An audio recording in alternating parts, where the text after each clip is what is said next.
Paper leaks, in depth corruption, confused youth, a struggling judiciary, unemployment, inflation, etc. etc. ये कोई normal terms नहीं है। और जब किसी कंट्री में ये वर्ड्स बार बार सुनने को मिलने लगे, तो इसका मतलब होता है कि उस देश की फंक्शनिंग में क्रैक्स दिखने लगे हैं। ऐसी सिचुएशन में कोई भी कंट्री प्रोग्रेस की तरफ कम और इंस्टेबिलिटी की तरफ ज़्यादा बढ़ने लगती है। और अगर ऑनेस्टली देखा जाए तो आज इंडिया भी कुछ ऐसे ही फेज से गुजर रहा है।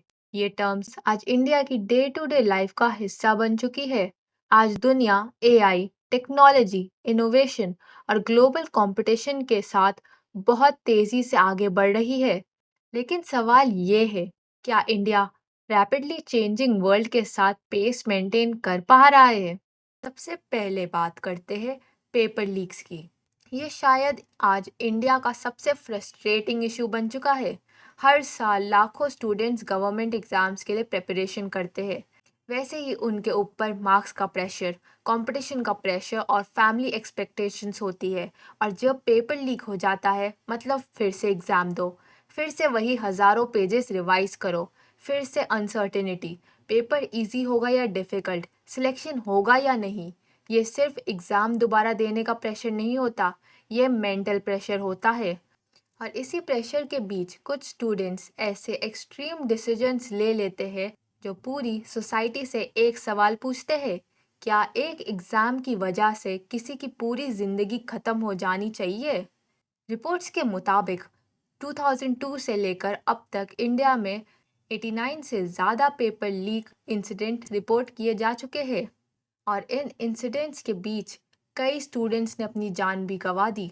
सबसे दुख की बात यह है कि इंडियंस आवाज़ तो उठाते हैं, लेकिन सिर्फ तब तक जब तक टॉपिक ट्रेंड में रहता है।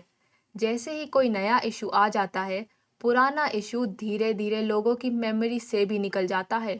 और शायद यही हमारी सबसे बड़ी प्रॉब्लम बन चुकी है। एग्जाम्पल के लिए राम रहीम को ही देख लीजिए। जब रेप के केस में इसको कन्विक्ट किया गया, हर न्यूज़ चैनल इसी केस को कवर कर रहा था, पूरा देश इस पर बात कर रहा था। लेकिन उसके बाद भी इसको 2017 के बाद कई बार पैरोल मिली और वो टोटल 435 दिन से ज़्यादा जेल के बाहर रह चुका है। ये इन्फॉर्मेशन पब्लिक डोमेन में अवेलेबल है, न्यूज़ रिपोर्ट्स भी आती रहती है। लेकिन पब्लिक डिस्कशन धीरे धीरे ख़त्म हो जाता है, और जब पब्लिक प्रेशर ख़त्म हो जाता है तो अकाउंटेबिलिटी भी धीरे धीरे कम होने लगती है।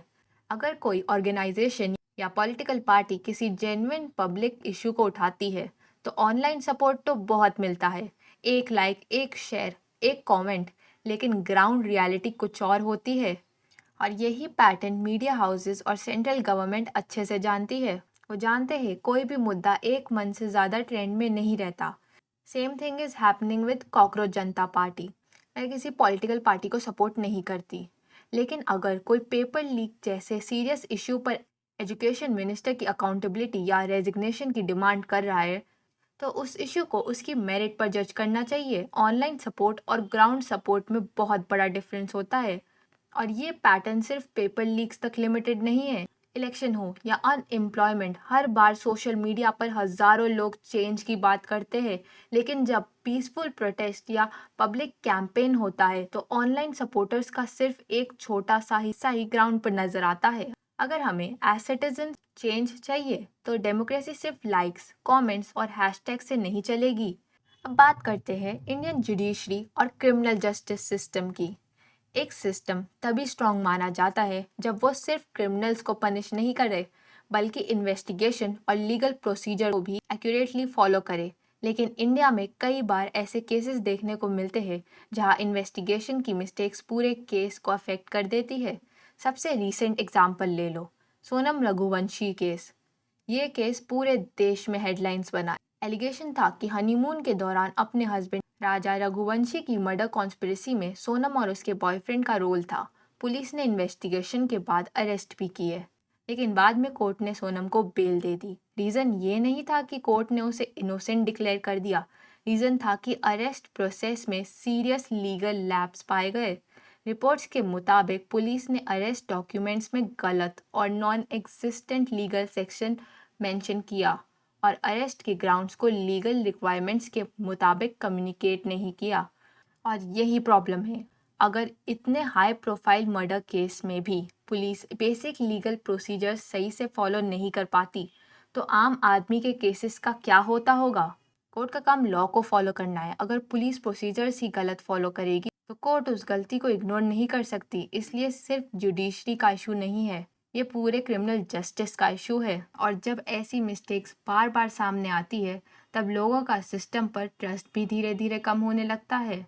अब बात करते हैं एजुकेशन की। आज के टाइम में शायद हिस्ट्री में पहली बार ऐसा हुआ है कि नॉलेज इतनी इजीली एक्सेसिबल है। हर दूसरे इंसान के पास स्मार्टफोन है, इंटरनेट है, यूट्यूब है, गूगल है, एआई टूल्स है, फ्री कोर्सेज है। अगर आज किसी चीज़ के बारे में नहीं पता तो उसे सीखने में सिर्फ कुछ सेकंड्स लगते हैं। लेकिन प्रॉब्लम एजुकेशन की एक्सेसिबिलिटी की नहीं है, प्रॉब्लम लर्निंग माइंडसेट की है। आज भी बहुत लोग फैक्ट्स जानने के बजाय अजम्पशंस पर बिलीव करना ज़्यादा पसंद करते हैं। रिसेंट एग्जाम्पल ही देख लो। जब इस क्रिएटर ने अनाउंस किया कि उन्होंने सेरोगेसी के थ्रू बेबी कंसीव किया है, तब कमेंट्स में दो तरह के लोग थे। एक वो जो जेन्युइनली पूछ रहे थे सेरोगेसी होती क्या है, और ऑनेस्टली उसमें कोई प्रॉब्लम नहीं है, किसी चीज़ के बारे में नहीं पता होना नॉर्मल बात है। लेकिन दूसरी साइड बहुत सारे लोग बिना कुछ जाने कॉन्फिडेंटली बोल रहे थे, ये असली माँ नहीं है। यही प्रॉब्लम है, नॉलेज ना होना प्रॉब्लम नहीं है, सीखने की इच्छा ना होना प्रॉब्लम है। आज के टाइम में अगर किसी टॉपिक के बारे में डाउट है तो गूगल, यूट्यूब या एआई से कुछ ही सेकंड्स में आंसर मिल सकता है। फिर भी हम वेरीफाई करने के बजाय अजम्पशंस बना लेते हैं और वही इंफॉर्मेशन आगे स्प्रेड कर देते हैं। हर रोज़ हेल्थ, साइंस, टेक्नोलॉजी, एआई और करंट अफेयर्स को लेकर सोशल मीडिया पर मिस इन्फॉर्मेशन वायरल होती रहती है। हम एंटरटेनमेंट कंज्यूम करने में घंटों निकाल देते हैं, लेकिन अपनी नॉलेज बढ़ाने के लिए 10 मिनट भी इन्वेस्ट नहीं करते। और जब दुनिया एआई इनोवेशन टेक्नोलॉजी के थ्रू रैपिडली इवॉल्व कर रही है, तब सिर्फ स्मार्टफोन होना इनफ नहीं है, स्मार्टफोन को स्मार्ट तरीके से यूज़ करना भी उतना ही ज़रूरी है। अगर हम लर्निंग से ही बचेंगे तो फिर दुनिया के साथ पेस कैसे मेंटेन करेंगे। अब बात करते हैं आज के टीनेजर्स की। आज की जनरेशन के पास वो सब है जो पिछली जनरेशन्स के पास कभी नहीं था। Smartphone, high speed internet, social media, AI और पूरी दुनिया की नॉलेज सिर्फ एक सर्च दूर है। लेकिन इतनी टेक्नोलॉजी होने के बाद भी डिजिटल अवेयरनेस उतनी फास्ट डेवलप नहीं हुई। हर साल पुलिस, साइबर डिपार्टमेंट, स्कूल और अवेयरनेस कैंपेन्स बार बार एक ही बात बोलते हैं, कभी भी किसी अननोन या ऑनलाइन मिले इंसान को अपनी प्राइवेट फोटोज़ या वीडियोस मत भेजो, क्योंकि एक बार वो कंटेंट इंटरनेट पर चला गया, उस पर आपका कंट्रोल ख़त्म हो जाता है। उसका मिसयूज़ हो सकता है, ब्लैकमेल हो सकता है, सेक्सटॉर्टेशन हो सकता है। फिर आज भी ऐसे केसेस बार बार देखने को मिलते हैं। मैं ये नहीं कह रही कि जो विक्टिम बनता है उसकी ही गलती है, बिल्कुल नहीं। क्राइम की जिम्मेदारी हमेशा उस इंसान की होती है जो किसी का ट्रस्ट तोड़ता है, ब्लैकमेल करता है या प्राइवेट कंटेंट को मिसयूज़ करता है। लेकिन इतनी अवेयरनेस के बाद भी अगर हम बेसिक डिजिटल सेफ्टी को इग्नोर करते रहेंगे तो खुद को अननेसेसरी रिस्क में डाल देते हैं। अब बात सिर्फ इतनी ही नहीं है, आज कुछ टीनेज बॉयज़ भी सोशल मीडिया पर गलत इन्फ्लुएंस में आ रहे हैं।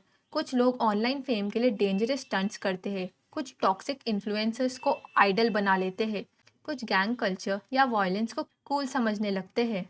और कई बार ये इन्फ्लुएंस सिर्फ इमेच्योर बिहेवियर तक नहीं रहता, बल्कि सीरियस क्राइम्स तक पहुंच जाता है। ये सिर्फ पेरेंटिंग का इशू नहीं है, ये स्कूल्स, सोसाइटी और डिजिटल एजुकेशन का भी इशू है। टेक्नोलॉजी इतनी फास्ट बढ़ रही है, उतनी ही फास्ट हमें डिजिटल मैच्योरिटी और क्रिटिकल थिंकिंग भी डेवलप करनी चाहिए। क्योंकि स्मार्टफोन देना इजी है, लेकिन उस स्मार्टफोन को रिस्पॉन्सिबली यूज़ करना उससे भी ज़्यादा ज़रूरी है। अब बात करते हैं एम्प्लॉयमेंट और माइग्रेशन की। इंडिया जैसे बड़े देश में हर स्टेट को अपने लोगों के लिए जॉब्स क्रिएट करनी चाहिए, लेकिन रियलिटी ये है कि आज भी बहुत सारे स्टेट्स अपने यूथ को इनफ एम्प्लॉयमेंट प्रोवाइड नहीं कर पाते। रिजल्ट, लोग मजबूरन अपना घर, अपना शहर और कभी कभी अपना स्टेट छोड़कर दूसरी जगह माइग्रेट करते हैं। और माइग्रेशन खुद में कोई प्रॉब्लम नहीं है, प्रॉब्लम तब शुरू होती है जब डेस्टिनेशन सिटीज़ इतनी रैपिड पॉपुलेशन ग्रोथ के लिए प्रिपेयर्ड ही नहीं होती। इंफ्रास्ट्रक्चर वही पुराना, रोड्स वही, पब्लिक ट्रांसपोर्ट वही, पुलिस फोर्स उतनी ही, हाउसिंग प्लानिंग वीक है, वेरिफिकेशन सिस्टम भी वीक है, और पॉपुलेशन कंटिन्यूअसली बढ़ती जाती है, इसका प्रेशर पूरे सिटी पर पड़ता है। मैं ये बिल्कुल नहीं कह रही कि माइग्रेशन क्राइम का रीज़न है। करोड़ लोग माइग्रेट करते हैं और ऑनेस्टली अपनी फैमिली के लिए मेहनत करते हैं। लेकिन जब एक सिटी प्लानिंग, पॉलिसिंग और एडमिनिस्ट्रेशन पॉपुलेशन के हिसाब से इम्प्रूव नहीं होती, तब लॉ एंड ऑर्डर मेंटेन करना मुश्किल हो जाता है। देहरादून को ही देख लो। कुछ साल पहले तक लोग इसे एक पीसफुल और कंपैरेटिवली सेफ सिटी के रूप में देखते थे, लेकिन आज रेजिडेंट्स खुद बढ़ते crime and law and order को लेकर कंसर्न एक्सप्रेस करते हैं। ये सिर्फ किसी एक ग्रुप की वजह से नहीं है, ये एक वार्निंग है कि अगर एम्प्लॉयमेंट बैलेंस नहीं होगा और सिटीज़ को फ्यूचर पॉपुलेशन के हिसाब से डेवलप नहीं किया जाएगा, तो प्रेशर हर सिस्टम पर पड़ेगा। तो क्या इंडिया कभी आगे नहीं बढ़ पाएगा? बिल्कुल बढ़ सकता है। इंडिया के पास टैलेंट है, यंग पॉपुलेशन है, रिसोर्सेज है, टेक्नोलॉजी है, पोटेंशियल की कमी कभी नहीं थी। कमी है माइंडसेट, अकाउंटेबिलिटी और इम्प्लीमेंटेशन की। हम अक्सर हर प्रॉब्लम को ब्लेम सिर्फ गवर्नमेंट, पॉलिटिशियंस या सिस्टम पर डाल देते हैं, लेकिन एक देश सिर्फ गवर्नमेंट से नहीं बनता, एक देश उसके सिटीजन से भी बनता है। अगर हम सिर्फ सोशल मीडिया पर आउटरीच दिखाएंगे लेकिन ग्राउंड पर कभी पार्टिसिपेट नहीं करेंगे, अगर हम सिर्फ अपने घर तक प्रॉब्लम आने का वेट करेंगे, अगर हम लर्निंग से ज़्यादा एंटरटेनमेंट को इम्पोर्टेंस देंगे, तो फिर गवर्नमेंट बदलने से कुछ नहीं बदलेगा। और दूसरी तरफ गवर्नमेंट और इंस्टीट्यूशंस को भी इक्वली रिस्पॉन्सिबिलिटी लेनी चाहिए। क्वालिटी एजुकेशन देना चाहिए, जॉब्स क्रिएट करना चाहिए, स्ट्रॉन्ग पॉलिसी और एफिशिएंट जुडिशरी बनाना चाहिए, करप्शन को कंट्रोल करना चाहिए और फ्यूचर के हिसाब से सिटीज़ को डेवलप करना चाहिए। ये सब भी उतना ही ज़रूरी है। एक डेवलप कंट्री तब बनती है जब गवर्नमेंट और सिटीजन्स दोनों अपनी रिस्पॉन्सिबिलिटी समझे। इस वीडियो का पर्पस इंडिया को नीचा दिखाना नहीं था। पर्पस ये था कि अगर हम सच में इंडिया को डेवलप नेशन बनाना चाहते हैं, तो हमें सिर्फ अचीवमेंट सेलिब्रेट नहीं करनी चाहिए। हमें अपनी वीकनेस को भी ऑनेस्टली एक्सेप्ट करना होगा, क्योंकि प्रॉब्लम्स को इग्नोर करने से वो ख़त्म नहीं होती, उन्हें एक्सेप्ट करके सॉल्व करने से होती है। और जिस दिन हम ब्लेम गेम से ऊपर उठकर रिस्पॉन्सिबिलिटी लेना शुरू कर देंगे, उस दिन इंडिया सिर्फ दुनिया के साथ पेश ही नहीं करेगा, बल्कि दुनिया को लीड भी कर सकता है।